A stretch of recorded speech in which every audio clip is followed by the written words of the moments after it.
शुरुआत करते हैं आज की बड़ी खबर से। आज महाराष्ट्र के उप मुख्यमंत्री अजित पवार, जिनका कल प्लेन क्रैश में निधन हो गया था, आज उनका अंतिम संस्कार किया जाएगा।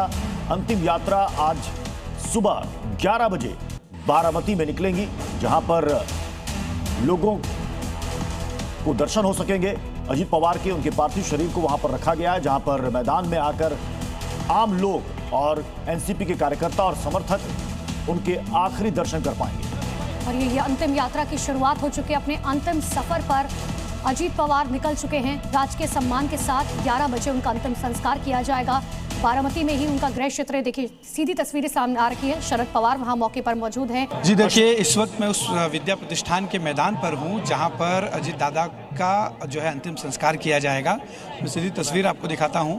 यहीं पर जो है अंतिम विदाई की तैयारी की जा रही है। शरद पवार, अन्य जो नेता वो यहाँ के हैं।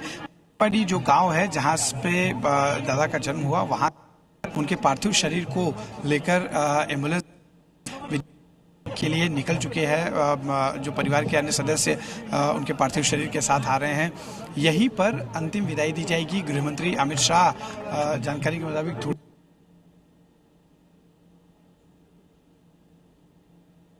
सभी आखिरी जो है विदाई देने के लिए अजित पवार को पहुंचे हुए हैं। इन सभी के जो मुंह पे एक नारा है, अमर रहें अजित दादा, अमर रहें। साथ ही कुछ लोगों का ये भी है कहना है कि परत या परत, यानी कि वापस आइए।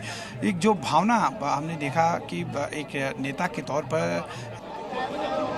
देखिए, एम्बुलेंस से उनके पार्थिव शरीर को, जिसमें आप देखिएगा एक बड़ी सी तस्वीर अजित पवार की लगी हुई है, जिसमें हार टंगी हुई है, और पीछे पीछे आप देखिए लोगों का जमावड़ा। पूरी पवार फैमिली यहां पर मौजूद है। और जैसे ही कल खबर आई, पूरा पवार परिवार बिल्कुल हिल गया। और किसी को यह उम्मीद नहीं थी, क्योंकि उस वक्त अजित पवार की पत्नी भी दिल्ली में थी। अजित पवार बारामती एक चुनावी कार्यक्रम में जा रहे थे, जिस वक्त उनका प्लेन हादसे का शिकार हुआ। अश्विन पांडे इस वक्त वहां पर मौजूद हैं। अश्विन, वाकई में बहुत ही सिर्फ बारामती के लिए नहीं बल्कि पूरे महाराष्ट्र के लिए भी ये जो अजित दादा को चाहने वाले हैं वो पहुंचे हुए हैं हजारों की संख्या में। और इंतजाम उसी तरीके से किया गया। विद्या प्रतिष्ठान में उनका अंतिम संस्कार किया जाएगा। इस विद्या प्रतिष्ठान में लोगों का कहना था कि यहीं पर अजित पवार लोगों से मिला करते थे। यहाँ पर जब भी बारामती में वो होते, यहीं से 1.5 से 2 किलोमीटर की दूरी पर उनका घर है, तो अक्सर वो यहाँ आते, लोगों की जो समस्याएं होती बारामती के लोगों और उसका निराकरण करते। एक बहुत ही तेज और तत्काल जो है कार्रवाई करने वाले रूप में उनकी पहचान महाराष्ट्र भर में रही। न सिर्फ कार्यकर्ता बल्कि जो नेता हैं अलग अलग पार्टियों से जुड़े, उनका भी उनके साथ जो अनुभव रहा।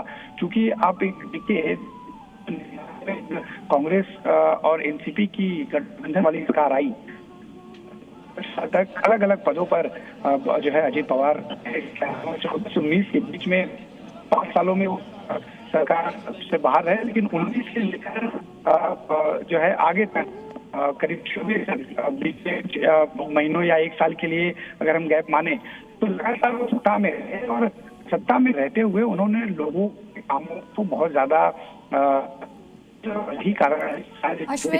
अश्विन, आमतौर पर नेताओं के बारे में लोगों की अलग अलग राय होती है, किसी की अच्छी किसी की बुरी, लेकिन कल से जब आप लोगों से बात कर रहे हैं, हर कोई ये कहता हुआ नजर आया कि अजित पवार कितने सेंसिटिव थे, कितने पोलाइट थे, कितने परफेक्ट थे। देखिए, उनका एक अंदाज था। वो के दौरान कई बार आपने उस कार्यक्रम को इतने प्यार से आपने उनके साथ उन पर कोई बात सवाल ये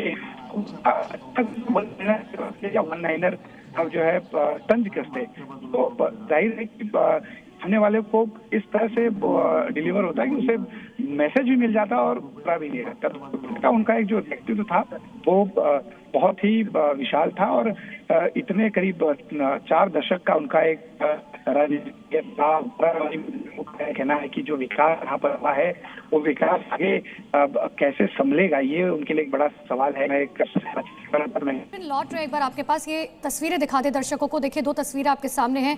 हजारों की संख्या में कार्यकर्ता वहां पहुंचे हुए हैं, गम में पूरा परिवार डूबा हुआ। आज अंतिम संस्कार किया जाएगा और देखिए जो उनके अंतिम यात्रा निकल रही है।